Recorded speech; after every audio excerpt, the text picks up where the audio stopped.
producing organelles.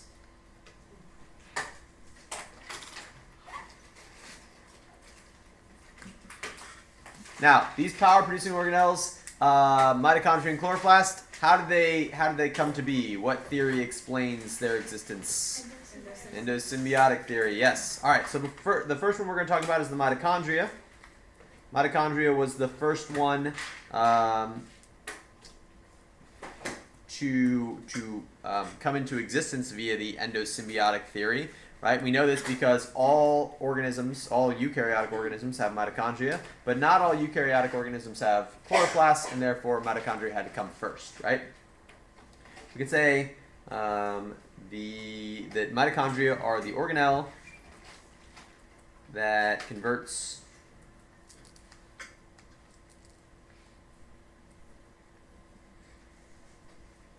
energy from sugars and other macromolecules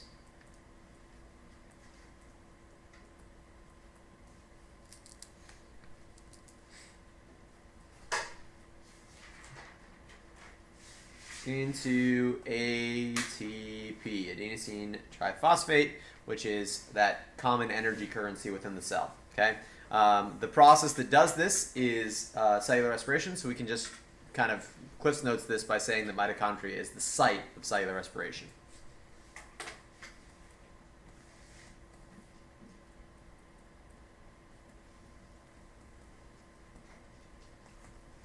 We covered the structure of them briefly yesterday, but we're going to go into a little bit more detail now about the structure.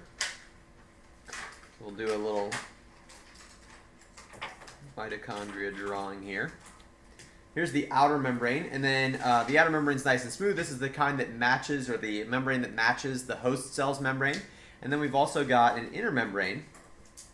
It's all folded and convoluted like this.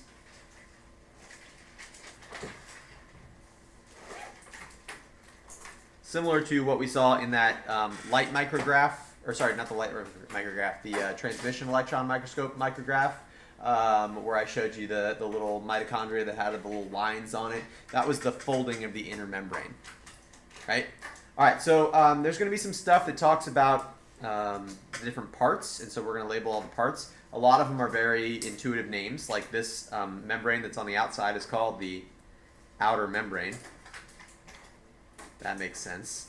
The membrane that's on the inside, you guessed it, is called the inner membrane. Now, one tricky thing about the inner membrane, sometimes when people are referring to the inner membrane, they refer to it in a different way, because when the inner membrane folds, they call the folds of the inner membrane the cristae. Okay? And so sometimes, if somebody means to say inner membrane, they might just say mitochondrial cristae. And then you know that they're talking about the folding of the inner membrane. Okay? Then you've got the different spaces. So in the very middle of the mitochondria is a space called the mitochondrial matrix. Okay, and then the space in between the inner and outer membrane is called the intermembrane space. Which makes perfect sense because inter is the word, the prefix that means between, and this is the space in between the two membranes, which the way that you would say that is intermembrane space. Right? Everybody agree so far? Everybody following? All right, now we're going to talk about what the mitochondria does.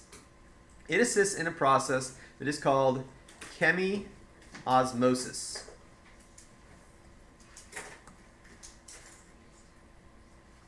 Chemiosmosis is a generic term, and what it means is using an electrochemical gradient in order to do cellular work.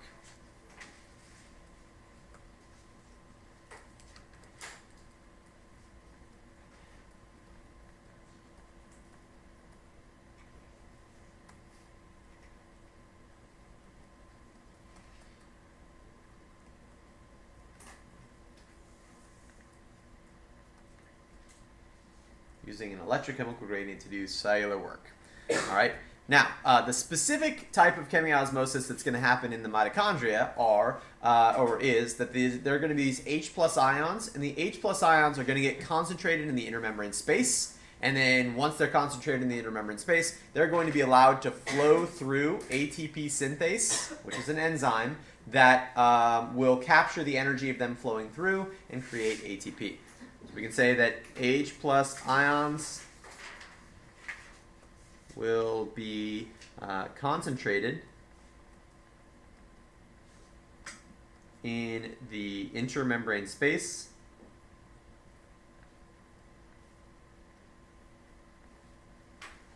and will diffuse into the matrix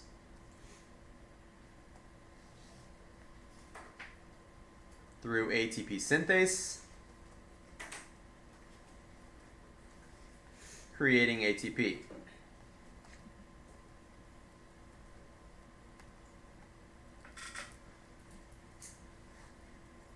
Okay, so that might sound a little confusing there. So let's go up and actually look at what this would look like.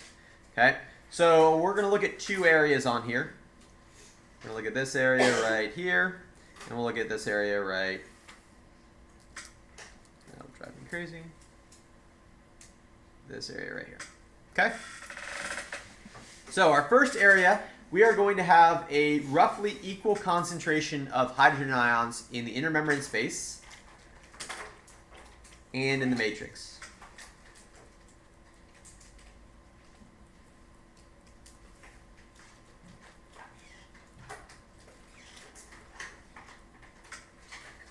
Does everybody agree that this concentration here looks roughly equal in these two spaces, in the matrix and in the intermembrane space?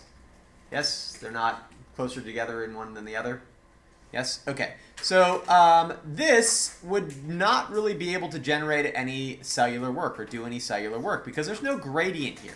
So we would say the potential energy of this system over here is very low. So low potential energy.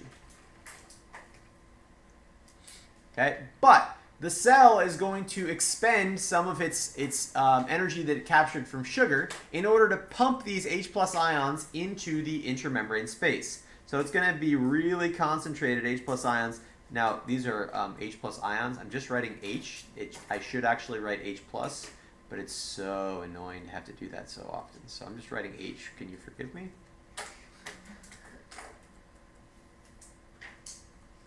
Now, hopefully you can see here it's very concentrated now in the intramembrane space, and maybe there's a couple here chilling out in the matrix because you can't really get all of them out. But you should hopefully see that there's a lot more in the intermembrane space than there are in the matrix. Yes? Okay, so we would say this is a very high potential energy. Okay, now two things are important here. First of all, what will diffusion have happen here? What will diffusion do to this system?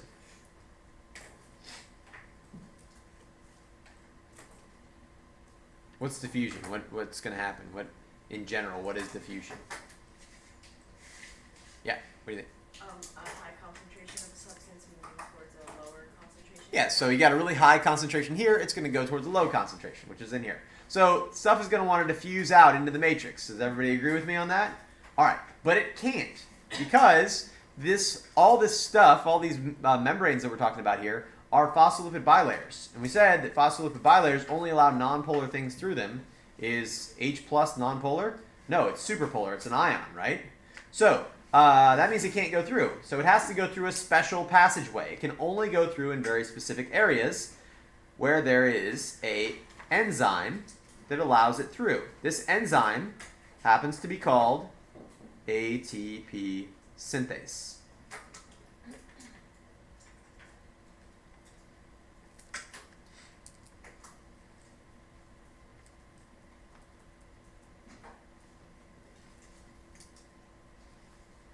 Okay, so as these H plus ions then diffuse out of the intermembrane space through ATP synthase captures the energy of them going through, and like we said before, it literally spins like a turbine as these H plus ions go through and uses it to create ATP. that make sense? So here we couldn't do any cellular work because there was no gradient. Then we created the gradient over here, and then they diffused through ATP synthase in order to make ATP.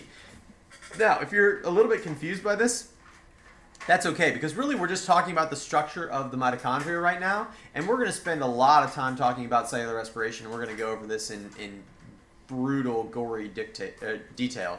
But like for now, this is all you need to know. Okay? Let's talk about chloroplasts.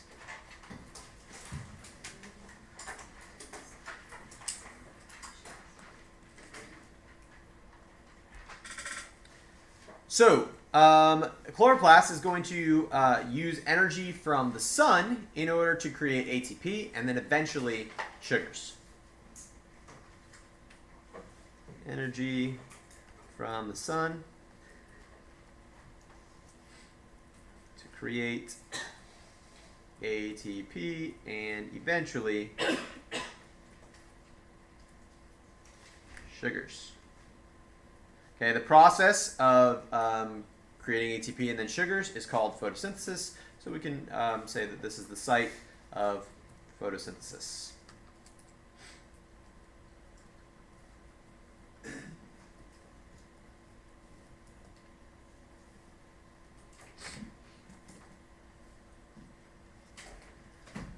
Okay, let's look at what a chloroplast looks like.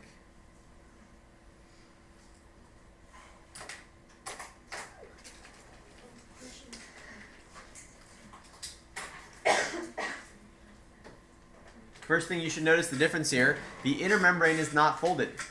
Okay, this is because there are other things in here that are called thylakoids.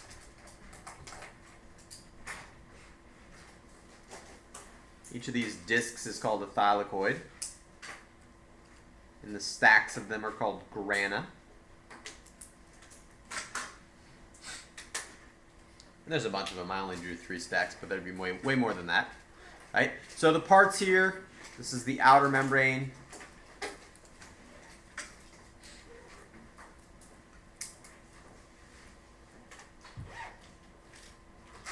This is the inner membrane. The space inside the inner membrane is called the stroma. So you could sort of say like the equivalent space of the mitochondrial matrix is the stroma in the chloroplast. These individual discs here are called thylakoids. And then the space inside of the thylakoids, this is tricky, is called the thylakoid space.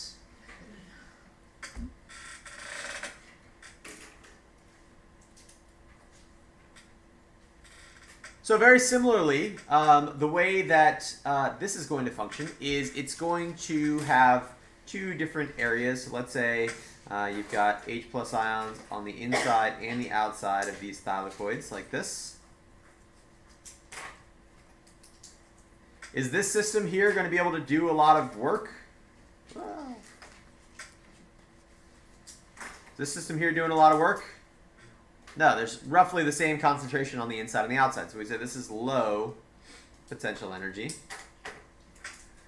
But this one next to it, what just happened?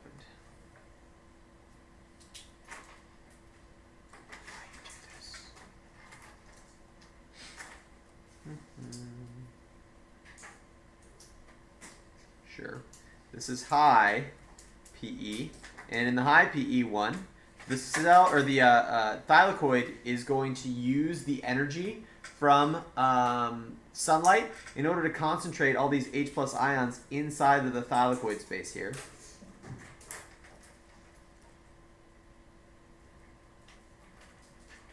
So now you can see that there's a really high concentration of H+ ions inside of the thylakoid space.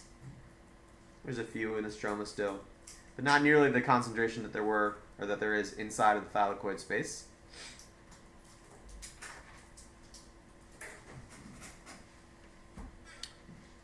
So what's going to happen? Through diffusion.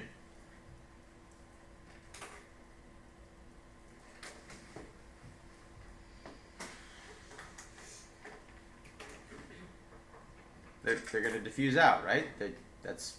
They're in a high concentration inside and they're a low concentration outside, so they're going to need to diffuse out. So again, they have to have an enzyme to do that. So embedded in the thylakoid membrane, there's going to be these ATP synthase enzymes, and then H plus ions diffuse out. As the H plus ions diffuse out, that energy is captured and ATP is produced.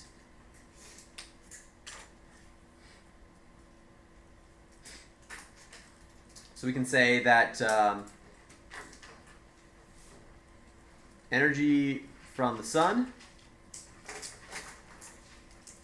is used to pump H plus ions into the thylakoid space.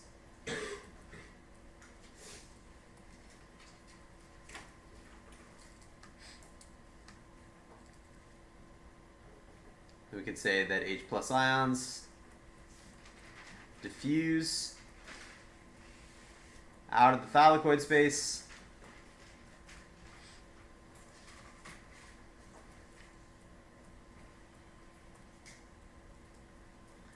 through ATP synthase.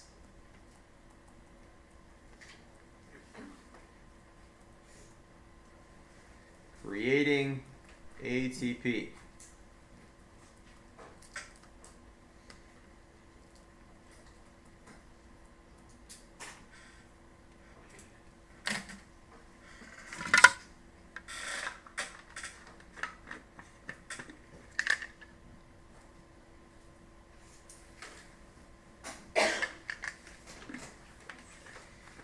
Okay, so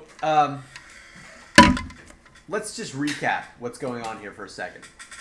So up here in the mitochondria, we're using sugar, right? We go through a couple steps. We get all these intermediate molecules that contain energy from breaking down the sugar, right? And then we use that energy to pump these H plus ions into the intramembrane space, right? And then as they flow back out, then we can create ATP, right? So again, we're capturing the energy, then we're using the energy, and then we're allowing the H plus ions to flow back out, where we then recapture the energy in the form of ATP. Does that seem like the most efficient process? No, it would be better. It seems like it'd be better to just capture the energy as ATP when we're breaking down the sugars, right? Yeah, you agree? Okay, let's go down here. So in this, energy from sunlight is used to pump the H plus ions into the thylakoids, right? Then the H plus ions flow back out of the thylakoids to create ATP. Again, it seems like it might be better to just use the energy from sunlight to directly create ATP. You guys agree? Okay. Even more crazy than that, this ATP that's created in photosynthesis here is used only to make sugar, right? The cells never get access to it. It only makes sugar. If the cell needs ATP, it has to break down the sugar using mitochondria to get usable ATP. So it's going to capture energy, use that energy to pump H plus ions in, let the H plus ions go out, make ATP, create sugar, transport the sugar to the mitochondria, then break down the sugar that we can capture the energy, use that energy to pump H plus ions into the matrix, and then as the H plus ions go out of the matrix, they create ATP that's then usable by the cell. That seems really inefficient, really roundabout, right? You guys agree? All right, so this is important to understand. Evolution is not smart at all. Evolution is the dumbest process that there possibly could be. It has no intellectual insight at all. So all it does is it does something that works. And it does that by trying stuff over and over and over again. Okay? So let's say that we took a guinea pig or something like that, right?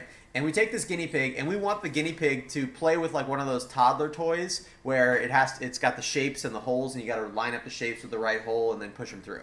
Right? We're going to have a guinea pig do this. All right? So over the course of, maybe 10 years or something like that, if we teach the guinea pig to play the game, he might get all of the stuff through all the holes, right? And he's going to do it by picking up an object and smashing it against random holes until maybe sometimes he gets the orientation correct and it goes through, right? This is just a trial and error process. There's no higher cognitive function here.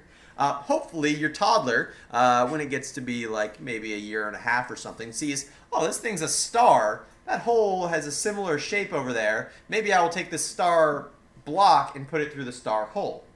Evolution never does that, ever, right? So there's no smart way that evolution ever functions. Evolution only functions in the trial and error process, and when it gets something to work, it's like, we're going to keep doing that, okay? Now, that's all fine and dandy. We can, poo-poo what evolution has done here in this inefficient way that we create ATP. But we are equally guilty of this. So these are the power-producing organelles.